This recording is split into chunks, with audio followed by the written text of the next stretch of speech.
Yo, what is up? My name is Ryan, but a lot more people know me as Shookya, and the Boston Celtics are the best team in NBA 2K13, besides the Heat. And they might be tied with the Knicks. But in my experience, Boston is easily the second best team to use in this game. And you might be thinking, well, the title says, yeah, I know what the title says, but so many people have been on my ass about using the Heat. So if you're looking for a team to use and you don't want to use the Heat, use the Celtics.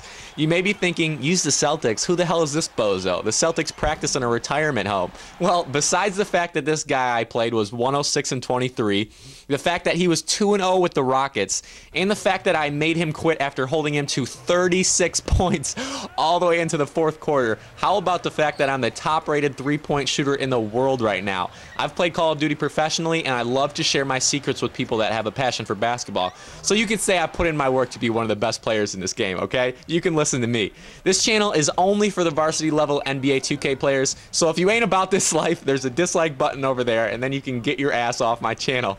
You could go watch some shitty video that some shitty YouTuber put out there just for money. All of the YouTubers I've seen give the most terrible tips, and it makes me sick. All of their tutorials are about common sense things. They are poop. They're just absolute poop.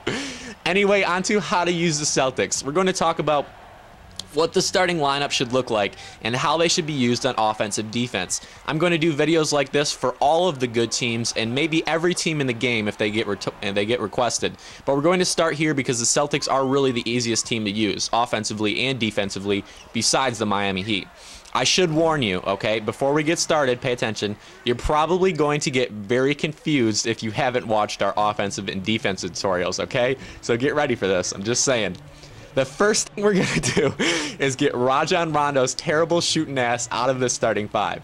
I've been on and off with Rondo, keeping him in and subbing him out because he is a good defensive player, but he is just too much of an offensive liability. And that's why you were seeing him in the gameplay in the background, because this is an older gameplay, and I wanted to do this video with Avery Bradley in the game because he's really the key to this whole thing.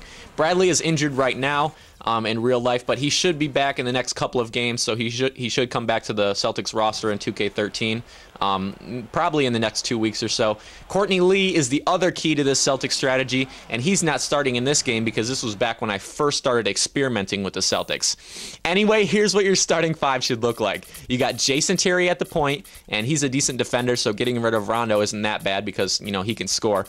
But here we go with the powerhouses at the 2 and 3 positions. I always like to have my best defender on the left wing or playing the small forward. So Courtney Lee is going to be out there until Avery Bradley gets back. Then those two are going to switch spots once he returns. Courtney Lee is going to be the shooting guard, and Avery Bradley is really going to be the small forward. Otherwise, you have Paul Pierce at the power forward position, and then you got KG down low, of course.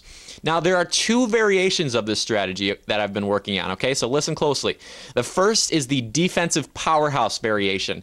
This is the most unstoppable defense in the game. Are you hearing me? I leave Rajon Rondo in the game, and he plays alongside Avery Bradley and Courtney Lee at the 2 and 3 positions. That right there is the highest total on-ball defensive rating you can get in this entire game. Okay, out of all the teams, I think 32 teams. Out of all 32 teams, that is the highest total you can get. You sacrifice the scoring of Jason Terry, but you can bring him in back in your second unit. But that is the hardest perimeter defense in the game right there, okay? The next alternative to this Celtic strategy is the three-point shooting variation. Instead of playing with Kevin Garnett and Rajon Rondo, you play Jeff Green and Jason Terry alongside Paul Pierce, Avery Bradley, and Courtney Lee.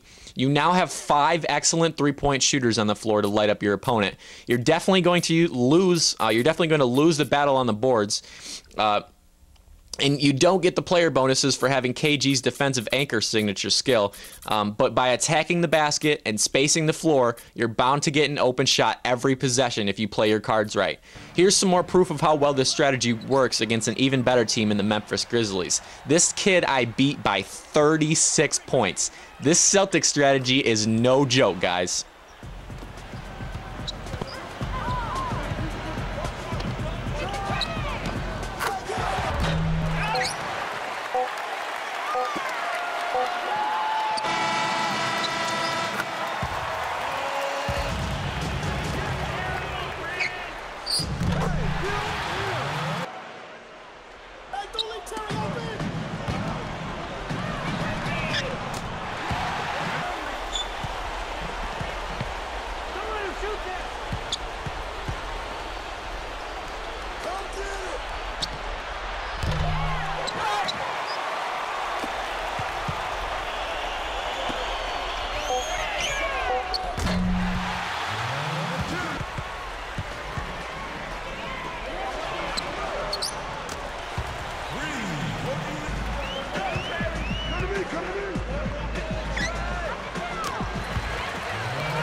Alright guys, consider subscribing so you can stay up to date with all of my sweet videos concerning Call of Duty and NBA 2K.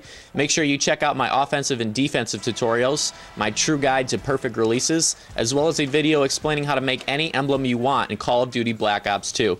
Other than that, thanks for watching.